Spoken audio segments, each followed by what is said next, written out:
On our way down, it was really steep and icy, and the snowshoe, the picks just wouldn't dig into the snow, and I just slipped and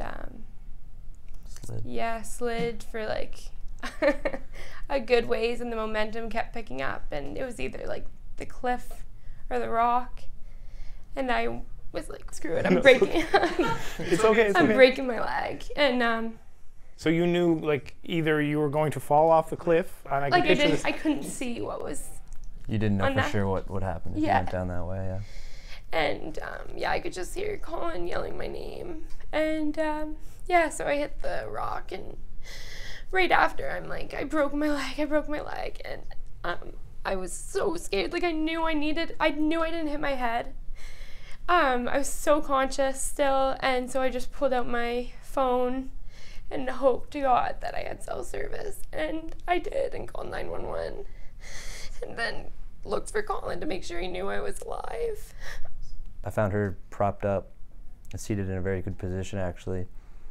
Luckily enough, she landed the way she did, and she told me right away, hey, I just called 911, my leg's broken, I don't think I can move it. And at that point I could tell that she was immobile. Her leg had swollen up quite a bit, and after that I called 911 as well, and I was just on the phone with operators and search and rescue all night. The operator asked me if I could do any first aid check, and when she told me she broke her leg and where the leg was swelling up a lot was her upper thigh, I knew femur breaks are they're very serious, and that you could hit arteries and stuff. So I couldn't really do much with her splash pants because they had that elastic band around the waist that's really tight. So I didn't want to move her as little as I could. So I just checked around her hips for any pooling of blood or anything like that they told me to check for. And then other than that, I just told her to stay conscious, keep your eyes open, asked her how she was doing, and we just kept on the phone all night with operators. And we were both 100% in shock. Mm-hmm. I think I was really concerned about the leg. I think it really hit us when we started getting cold that like we need to be rescued. It was a little easier when we still had daylight, and we had really good visibility up there up until from about 6 to about 9:45, I'd say. So the cormorant was en route, and we got a call, and it was just about when night fell, and it was starting to get dark, and I could kind of see this cloud rolling in. And they said we got a call that they were 30 minutes out, and that's when the storm kind of picked up a bit, started snowing, and conditions just went from very good to very poor in a short amount of time. And I think the biggest thing that we thought was kind of a tease was just hearing the helicopter all night, but we were thankful that they knew where we were. So. Did you ever feel hopeless? There are definitely times where I was like to Colin, like, what do we do? What are we gonna do?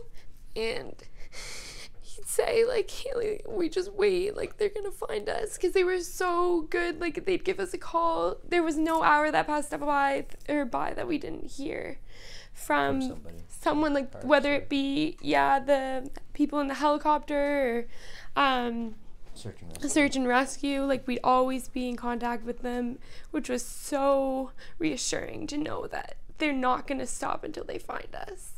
It was 2 SAR-techs and 2 parks crew that came up, the first crew that came up, and just seeing the lights come up the mountain through the storm, and them yelling to us and us yelling back. They still had to take their time, obviously, to get to us because it was a very steep slope, but we were just so relieved to finally.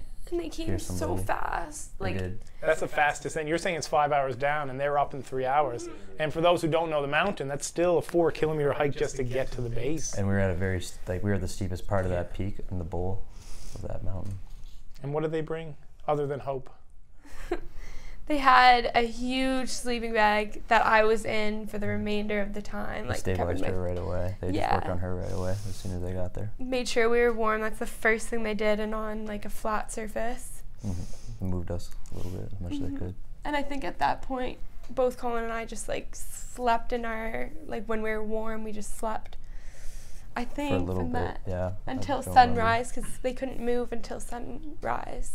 So then you get airlifted, you get hauled up into the chopper, do you remember that? That was the most, being in the helicopter, like with heat shooting at my face, and like that was the first time I actually got out of my sleeping bag and saw what was going on and saw the people that rescued me, or some of the people, because there were so many. Mm-hmm.